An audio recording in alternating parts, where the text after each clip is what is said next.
Welcome back, part 2, 1949 Dumont Stratford, model RA105. I want to just give you an update on the picture tube. I do have a video when I first bought the set that I made. Just did a analysis and basically looked at the cabinet, looked at the chassis, but I also checked the picture tube. And because the chassis were in the set, I wasn't sure if this was an original 15 AP4 or it had been replaced. Now, it's a Dumont tube, but after I got the chassis out, there is a label on the bottom. So let me show you what that label says.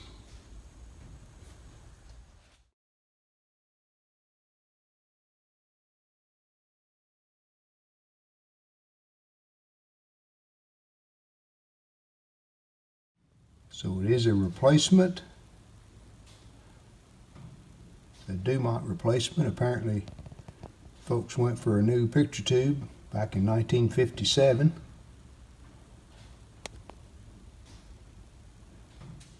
And I did notice this when I first took the back off the set. It says 15 DP4, so the technician that put this replacement tube in, he wrote that on the bracket. I guess so the next technician would know. And I don't know what this is. He scratched over it. So, but anyway, it's still a good tube, just not an original. So let's get started on the chassis work. The first thing I'm going to do is pull the tubes out, run them through the tester, and while I have them out, I'll clean the chassis off. In part 1, at the end of it, you can see how clean that chassis is going to look when we get all the dust off of it. When I pull these old tubes out, take a screwdriver and just help them. Rather than grab a hold of the top of the tube and pull. Or sometimes you'll break a tube doing that. Here's my tube tester, Precision 612. It's not a super high dollar tester, but I found on restoring these old TVs that it will get the job done. And honestly, a lot of these tubes, even if they check weak on a tester, they'll still work. You know, obviously we want to put good strong tubes in, but just saying that sometimes it doesn't make a lot of difference if a tube does test weak. It's a 6V6.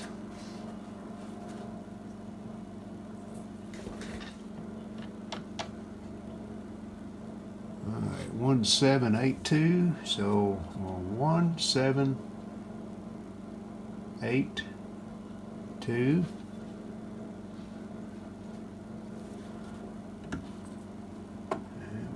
Plug our tube in, and I see a filament, so it's lighting up. And then our test button is on 3, 4, and 5. That's really good.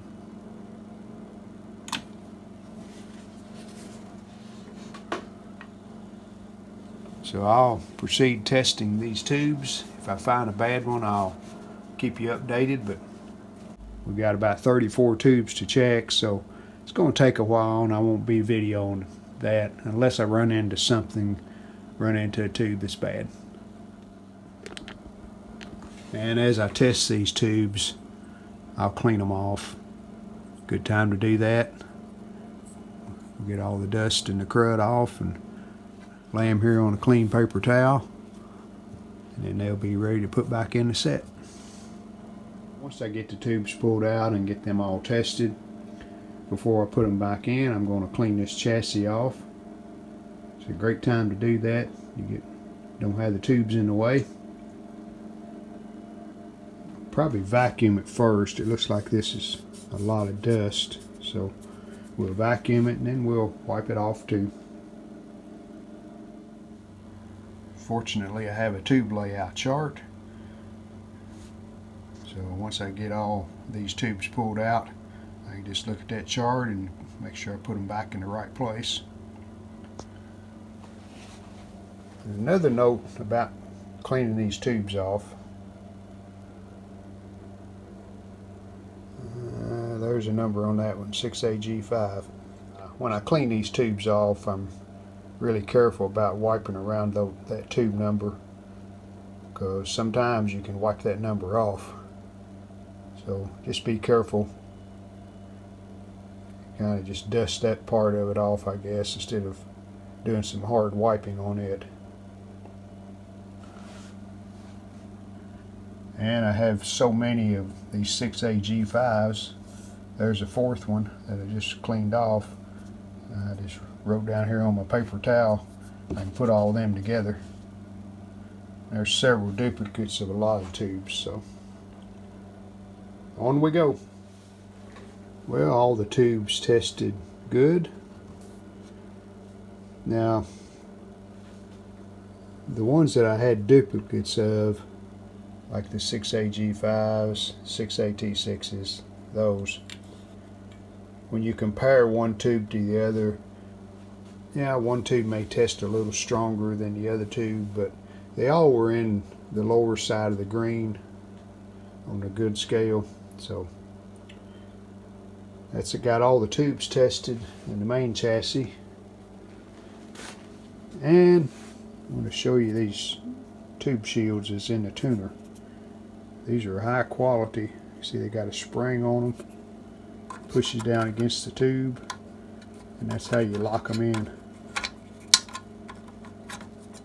Just put it down there and turn it, and the tube pressure pushes up on it. Good quality. Alright, time to clean this chassis off. Use this little small shop vac to get the dust off. And there's my brush attachment that will fit right onto this. And get down in the crevices, and does a good job.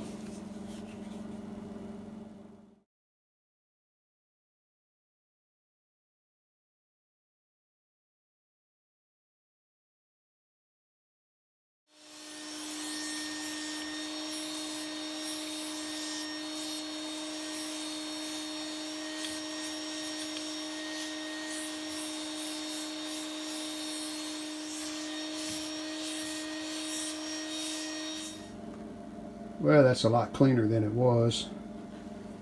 Now, if I can get the set going, I may go back and do a little more scrubbing on these places like this. I mean, that would shine up really nice. But until I get the set working, I don't want to waste a lot of time cleaning if I can't restore it. So we got most of it off, so we can repopulate the tubes now. And I misspoke on all the tubes. I haven't checked this eye tube. There's some special instructions on the tube tester that allows you to test these eye tubes. I may dig that manual out and see what's involved there, and go ahead and test it also. It's a 6AL7. It's called a tuning indicator. So we'll try to test it too, just for kicks. Whether it works or not, the set will still work, so it's not really necessary, but it'd be nice if it did. Well, testing the 6AL7 is not as complicated as I thought. Once you do the correct setups down here on the paper chart, then when you push test,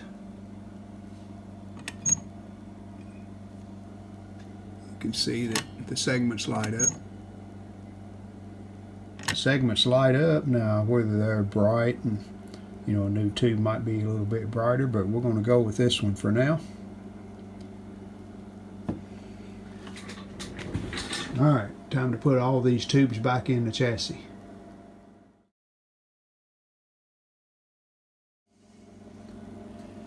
And the eye tube, I just taped it around this dial light bracket. Keep it safe where it won't be getting flopped around and bounced around. Just lay these cables back up here. We'll try to scoot this thing out of the way. And we'll get that Flyback power supply chassis up and start on it. And we have 7 tubes in here to pull out and test. And like the main chassis, I'll do some cleaning while I'm in here. Just want to be careful around the Flyback, and those doorknob caps, don't want to break anything. So let's get the tubes pulled out, see if they all check okay or if we have a bad one or two. And looking at this Flyback power supply, we have 2 6x4 rectifiers. The horizontal sweep amp's a 6BG6. That's a typical horizontal out with a cap on it. This 12AU7, it's a dual purpose. You know, I mentioned that relay. Well, it controls the relay along with the horizontal sawtooth maker. That's right there. And then we got 2 1B3s here and down here. Forgot the damper tube. It's a 5V4. 3 small tubes all test good. 1B3s have filaments, and that's about all I can really depend on with this tube tester of mine. The 6BG6 checks kind of weak. It does test, but it's in the questionable category, so we're going to try it and we'll see how it performs.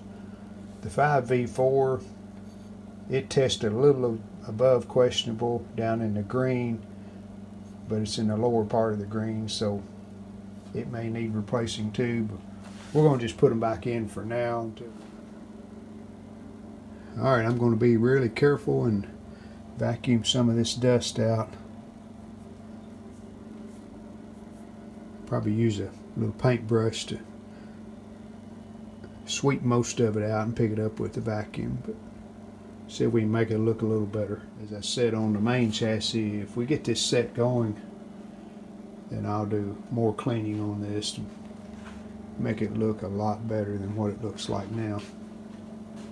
I did get all the dust I could out from around the rectifier tubes because high voltage doesn't like dust.